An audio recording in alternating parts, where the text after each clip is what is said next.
Então, nesse final de semana, nós tivemos a final da Copa da Liga com o Chelsea, acredite se quiser, o Chelsea de Pochettino estando lá presente, né? O Pochettino que tem aí já muitos e muitos jogos na sua carreira, né? São 60 partidas pelo Southampton, 293 pelo Tottenham, 34 pelo Chelsea. Então, com quase 400 partidas no futebol inglês, ele estava buscando seu primeiro troféu, né? Enquanto o Liverpool chegava já para mais uma vez ter um momento ali de semi-despedida do Klopp, né, que já anunciou sua saída no final da temporada, o Klopp que já tinha conseguido esse título de Copa da Liga anteriormente, e no final das contas essa final aí acabou sendo bastante disputada, cara, foi uma doideira. Eu achei essa final completamente caótica, teve bola na trave pros dois lados, né, teve milagres do Kelleher de um lado, teve o Petrovic fazendo defesas muito incríveis do outro também. Realmente um jogo que foi lá e cai em determinados momentos, né? Mas se a gente puder aqui ir só numa questão assim um pouco mais pontuada, é que o Liverpool chegou para esse jogo com muitos jogadores lesionados e muitos deles titulares ou que sempre estão jogando, né? Então o Salah não jogou machucado, o Alisson não jogou machucado, o Alexander-Arnold não jogou machucado, só aí já são 3 pilares da equipe, né? E depois Darwin Núñez, Matip, Curtis Jones, né? O próprio Diogo Jota também, Szoboszlai, vários jogadores que estão sempre atuando aí e não puderam jogar. Chelsea também tinha os seus desfalques ali, mas eu acredito que os do Liverpool eram jogadores muito mais importantes, muito mais consolidados e de muito mais alto nível, né? E esse jogo teve algumas questões bem bizarras que esse pisão do Caicedo aqui foi completamente sem querer, eu achei, mas não deixou de ser um pisão daqueles no tornozelo, assim. A gente já viu o jogador ser expulso por muito menos do que isso aqui, né? E no final das contas nem falta o juiz deu. Não foi nem falta, né? Seguiu o jogo, o VAR não mandou olhar nem nada. Eu achei que foi daqueles lances completamente sem querer, assim, né? Ele tava pisando e pisou sem querer ali, mas como diz o filósofo, sem querer também é falta, né? Diz além daí. Nesse sem querer aí, o Gravenberch é mais um lesionado. Exatamente. O Gravenberch teve que sair de campo aí. E o Liverpool já fez uma alteração já na metade do primeiro tempo. Depois o Chelsea teve algumas chances ali, né, cara? E no final das contas acabou fazendo um gol com o Jackson saindo por trás da zaga, tocando no Sterling, o Sterling finalizando, só que o gol foi anulado por um impedimento absolutamente milimétrico. Eu não cheguei a ver o traçado das linhas, eu não sei se eles mostraram na transmissão, mas se realmente ficou praticamente um em cima da outra. Foi uma coisa assim de pouquíssimos centímetros, possivelmente, né? E aí o gol foi anulado. O Jackson, que inclusive foi o único momento da partida em que eu acho que ele conseguiu fazer alguma coisa boa, porque no restante do jogo, meu Deus do céu, irmão. Você viu o que ele falou essa semana? Que o Benzema antigamente era ruim, pisava na bola, perdia gol, então é muito bom essa, né? Agora todo jogador ruim é só falar do Benzema. Mas o Benzema também era ruim e ganhou a bola de ouro, por que eu não posso ganhar também? Vocês não desacreditam do pai não, viu? Eu vou dizer a mesma coisa. Eu tô com 25 anos, vou fazer 26 esse ano. Na minha idade, o Benzema tava lá chutando a jaca, perdendo gol, tropeçando no gramado. Por que eu não posso ganhar a bola de ouro também? Então, se liga, irmão. Não, mas só pra deixar claro, ele não falou assim, né? Como o Yuri deu uma exagerada monstra, ele falou, não tô me colocando no nível do Benzema, mas só pra deixar claro que eu tô tranquilo com a minha fase. Foi isso que ele quis dizer, né? Uhum. Mas assim, ele fez um jogo tenebroso. O que o Konaté jogou pra cima do Jackson é sacanagem. O Konaté é gigante, irmão. Ele chegava perto do Jackson, travava o Jackson de todas as formas possíveis. O Jackson fez um jogo horroroso, na minha modesta opinião, fora esse lance aqui, né? Só que esse lance tava impedido, então nem contou. Mas, de fato, o jogo tava lá e cá, cara. Antes desse gol aqui, teve um lance que o Cole Palmer recebeu uma bola que sobrou na área e ele chutou pro gol a queima-roupa e o Kelleher fez um milagre na terra. Não sei como é que ele pegou aquela bola ali, né? Depois o Chelsea teve esse gol impedido e aí foi pro outro lado também. O Gakpo meteu bola na trave, uma bola de cabeça e tal. Até que aos 60 minutos de jogo, sai uma bola na área e o Van Dijk sobe e testa de cabeça para abrir o placar. Parecia um gol claríssimo, só que aí o VAR começou a revisar. Eu não tava entendendo o que eles estão revisando. O Van Dijk claramente não tá impedido, não fez falta em ninguém, não sabia o que eles estavam revisando. Quando de repente eles anulam o gol, e a explicação é a seguinte: o Endo, volante do Liverpool, que aliás fez uma baita partidaça, na minha modesta opinião, jogou muito, ele estava impedido no lance, e ele ficou de propósito na frente do zagueiro do Chelsea para impedir a progressão do zagueiro Colwill. E o zagueiro Colwill era justamente o zagueiro que estava colado no Van Dijk, né? Então a arbitragem entendeu que o Endo, em posição de impedimento, atuou não na disputa na bola, mas sim para evitar a progressão de outro jogador, né, no caso o zagueiro Cowell, e esse jogador estava diretamente relacionado ao lance, ou seja, ele não estava lá na ponta, perdido, não, ele era o cara que estava colado no Van Dijk, ele faria a corrida junto com o Van Dijk para tentar tirar a bola de cabeça, portanto o VAR interpretou aí que deveria ser anulado. Depois que eu ouvi a explicação e revi o lance, eu achei que foi bem anulado, eu não sei a opinião do Yuri. Na hora eu falei, meu Deus, garfaram o Liverpool, mas depois da explicação e tal, eu achei que foi bem anulado, porque realmente, cara, tem que parar esse negócio de jogador querer atuar só pra impedir a passagem do outro. Estão fazendo isso com um goleiro direto na Premier League, né? O Tottenham que o diga. Nosso querido Vicário tá sofrendo com isso agora todo jogo. E esse lance aí também, achei que foi isso, cara. Foi obstrução. O cara não tava nem disputando a bola, ele parou ali só pra impedir outro jogador. Tu achou que tava impedido, Yuri? Tu achou que tinha que ser anulado mesmo ou tu achou muito preciosismo? Cara, é o que eu falei no lance do gol anulado do Sesco contra o Real Madrid na Liga dos Campeões. A gente pode até discordar da regra, mas não dá pra discordar da aplicação dela. O juiz aplicou a regra prevê isso. Se o jogador tá em posição de impedimento e ele interage com algum jogador da outra equipe ou com a bola, vão marcar impedimento, não tem muito o que fazer. Só que é porque assim, eu não acho de forma alguma que o Cole conseguiria deter o Van Dijk. Sinceramente, se volta no tempo, tira o Endo dali e deixa só o Cole. Ele não ia conseguir deter o Van Dijk, essa que é a verdade, porque o Van Dijk já tinha ido. Só se ele puxasse o Van Dijk. Se ele puxasse o Van Dijk, seria pênalti. Porém, o árbitro não pode analisar isso. Ele não pode, não, vou ver se o jogador, ele não pode. Então, o Liverpool acabou dando azar pelo Endo tá ali, né? Se ele não tivesse ali, teria esse gol. Aí depois esse gol foi anulado, a partida ficou muito insana, né, cara? Foi lá e cá, teve um lance que o Chelsea teve 4 chances seguidas, cara. O maluco finaliza, acho que era um Kunku, o Konaté tirando o carrinho. Aí a bola volta, não sei pra quem finaliza, o Keller faz uma defesa monstro, aí finalizam de novo, o Joe Gomes tira a bola, tava indo no caminho do gol, e aí finalizam de novo, o Keller pega de novo. Então realmente foi uma partida monstra do goleirão do Liverpool aí, né? Cara, o Gallagher teve alguma chance de fazer gol também. Tem uma que ele mete na trave, tem uma que ele sai e ele telegrafou tanto que era claro que ele ia perder o gol porque o Keller fechou muito bem o ângulo dele, né? Esse Gallagher é grosso, viu? Vou te falar. Ele é o torcedor do Chelsea tá passando muita raiva com ele. E eu compreendo vocês, porque todo jogo que eu assisto esse cara, ele até ele é teve um jogo aí contra o Palace que ele fez. Ele é esforçado, corre pra caramba. Teve aquele jogo contra o Palace que ele fez 2 gols, mas é grosso demais, cara. Pra um time que já teve Frank Lampard atuando ali naquela zona, hoje em dia, se olhar e ter o Gallagher é triste. É triste, né? Mas enfim, cara, no final das contas, eu achei que o Chelsea não fez um jogo tenebroso, muito pelo contrário, eles tiveram alguns bons momentos, tiveram muitas chances de fazer gol, só que eles desperdiçaram. A verdade é que às vezes as chances do Chelsea caem nos pés dos jogadores que não são jogadores de elite, né? E isso aí faz muita diferença. Agora, conforme o jogo foi progredindo, as coisas foram ficando feias pro Chelsea, cara. Porque o que aconteceu? O Liverpool já tava todo desfalcado. Tava jogando praticamente com um time misto. Com partes do time que já era time B. E durante o jogo, foram entrando camaradas que sequer costumam atuar. Jovenzinhos da base que a galera nem conhece. Ou você sabia, né? A não ser que você seja torcedor do Liverpool aí. Imagino que você não sabia quem era McConnell, Clark, Dance e o Quansah. O Quansah eu até sabia já que era zagueiro, mas enfim, 4 jogadores da base que são caras ali que não têm experiência, muito jovens, estavam jogando uma final. E aí no final das contas, na prorrogação, o Chelsea estava então com um time que beleza, tem desfalques, beleza, mudou muito, tem que dar crédito, tem que dar tempo pro Pochettino, tá? Tem alguns que ainda batem nessa tecla, mas no final das contas não dá pra negar o fato de que é um clube de 1 bilhão. Que gastou 1 bilhão de libras pra montar um elenco que na prorrogação foi superado por um time do Liverpool todo remendado com 4 jogadores que tinham ali, sei lá, 18 anos cada um. É doideira pensar isso, pô. É doideira pensar isso. E aí no final das contas, cara, o jogo que foi muito insano, no final foi resolvido por mais um gol do Van Dijk, né? Foi já aos 118 minutos, faltando 2 minutos pra acabar a prorrogação aí, que nosso Van Dijkão, de novo bola na área, de novo ele sobe, de novo ele testa e dessa vez vale.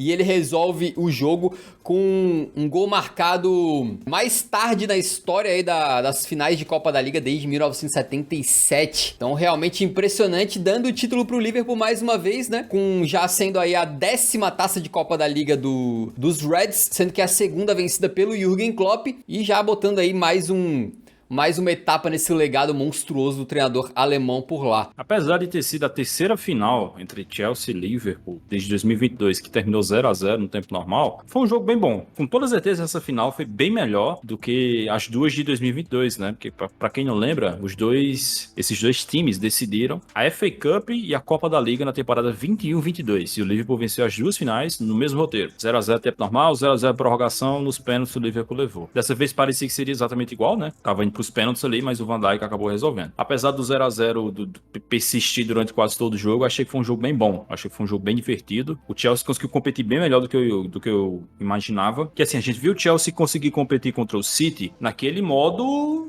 retranca, né? Todo mundo lá dentro da área, balão pra cima, balão pra um lado, balão pro outro. E dessa vez eles até atacaram bastante o Liverpool, né? Claro, natural, o Liverpool tava bastante desfalcado, tava sem os seus principais jogadores ali, sem o meu goleiro, sem o lateral direito, sem o Szoboszlai, que é meio campista, sem os atacantes principais ali. Mas mesmo assim o Chelsea... acho que merece os elogios aí por ter conseguido agredir bastante o Liverpool. Porém, fica aquela questão do... como é que eu posso dizer? Acho que isso mostra bastante a diferença dos treinadores, né, cara? Que a sensação que passa é que o Pochettino ele vai estar sempre na sombra do Guardiola e do Klopp. Tipo assim, pra vocês terem uma noção, o Pochettino ele até se dá melhor contra o Guardiola do que contra o Klopp. Porque ele só tem uma vitória contra o Klopp. Uma vitória, que foi na temporada de 2018-19. Se não me engano, foi 4-1 o jogo. Naquela época que o Tottenham tava jogando em Wembley. Que o Tottenham Hotspur Stadium tava sendo construído, né?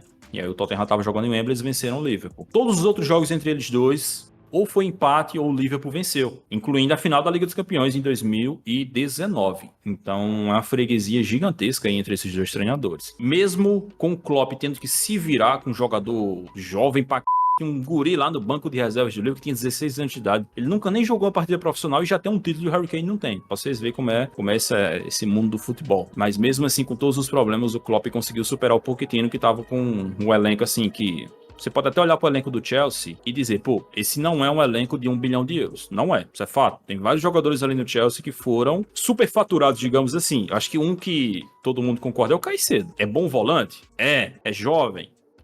Vale 130 milhões de euros? Não vale. Não chega nem perto de valer 130 milhões. Pô, não sei nem se ele vale metade disso, tá ligado? Então é muito jogador superfaturado nesse elenco do Chelsea, que com toda certeza faz ser um elenco com muita pressão, porque todo mundo fica falando o tempo inteiro disso. E o Pochettino mesmo assim, tendo bons jogadores, eu acho que se você for olhar o 11 do Chelsea, tirando o Jackson ali e o Gallagher, que são caras muito mais esforçados do que bons, é um time bom ali, dá pra competir, dá pra jogar bem. Dava pra ter ganhado essa final do Liverpool todo desfacelado, e mesmo assim ele não ganhou. E foi até mais vergonhoso na prorrogação, porque na prorrogação o Klopp vem com a crash, ele passou ali na primeira crash de Merseyside, recolheu 4 guris e fez, bora pro jogo, bora pra Wembley. Botou os guris pra jogar na prorrogação e eles dominaram o Chelsea. A prorrogação do Chelsea foi vergonhosa. Os caras com Mudryk, com Palmer, com Madueke, e não conseguiram passar do meio campo contra a garotada do Liverpool. Então acho que é uma final que passa a mensagem muito forte de que o Pochettino ainda tá muito longe desses grandes treinadores aí do futebol europeu. E o Liverpool, né, estava disputando 4 títulos na temporada, já ganhou um, inclusive essa é a única competição que o Klopp ganhou mais de uma vez no Liverpool, né? Todas as outras ele ganhou só uma vez. E agora está disputando ainda a Copa da Inglaterra, a Europa League, onde eu acho que é um dos favoritos ali junto com o Leverkusen, e a Premier League. Lidera atualmente, embora a gente não saiba como é que vai ser as próximas semanas do Liverpool todo desfocado para tentar manter essa liderança. Mas, de maneira geral, cara, o Klopp merece todas as palmas possíveis, porque toda temporada esse cara lida com muitos problemas no elenco do Liverpool, muitas lesões. Raramente ele consegue os reforços que ele quer e que ele merece na equipe para disputar, e mesmo assim ele mantém o Liverpool ali na ponta dos cascos. Uma coisa que eu queria ressaltar do Pochettino é que talvez se no futuro alguns jogadores do Chelsea vingarem aqui, pode ser considerado que o Pochettino fez o trabalho sujo de capinar o mato, digamos assim, né? De abrir o espaço ali, porque tinha tanto jogador novo que no começo era até difícil pro Chelsea saber quem que era titular, quem que não era, né? Fora o Enzo e o Caicedo ali, que eram jogadores que custaram muita grana. Mas no final das contas eu queria destacar alguns jogadores que eu acho que podem fazer parte de uma base bem sólida pro Chelsea nos próximos anos, que é o zagueirão de Saci e o Cowell. Parecem 2 ótimos jogadores, né? O de Saci vem fazendo ótimas partidas aí.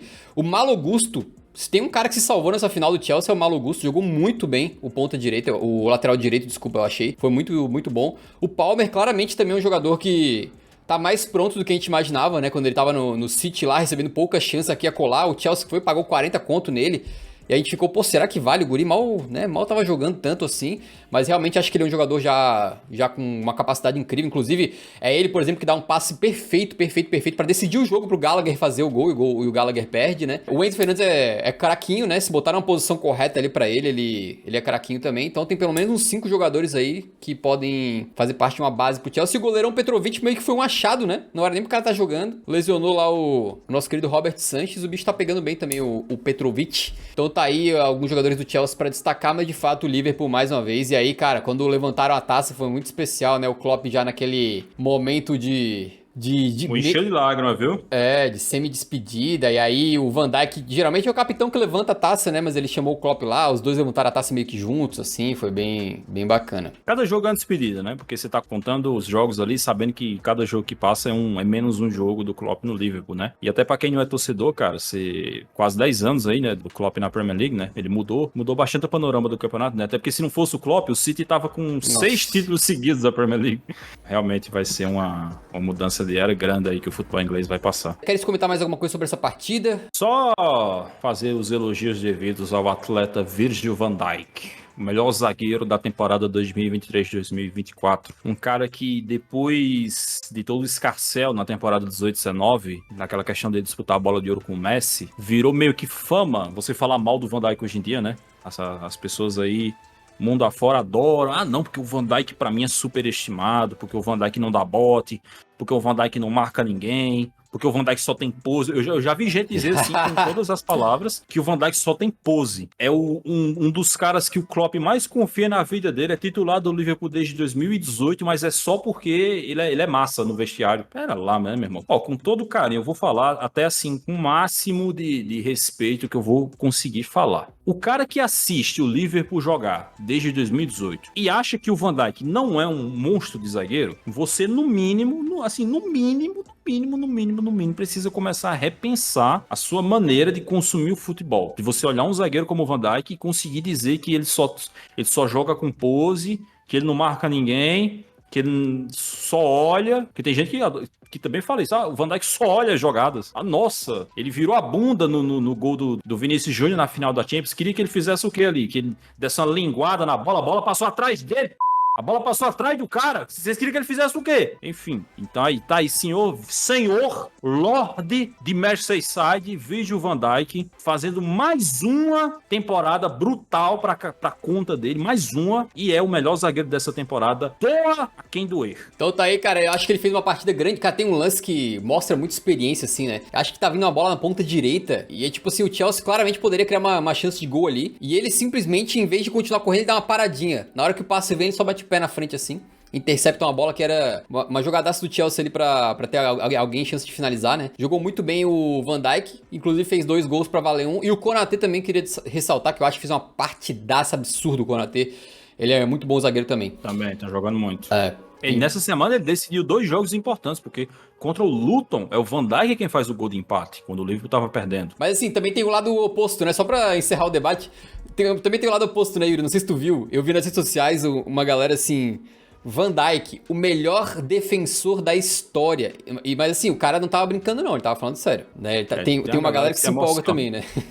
É porque assim, a galera na internet ela é 880. Eles não sabem ou elogiar ou criticar um jogador de forma moderada. Ou o jogador é um lixo horrível, horroroso, o jogador mais superestimado de todos os tempos, não vale uma cachaça. Ou ele é, assim, o deus entre os homens que inventou o futebol 2.0, tá ligado? É sempre uns exageros nesse nível.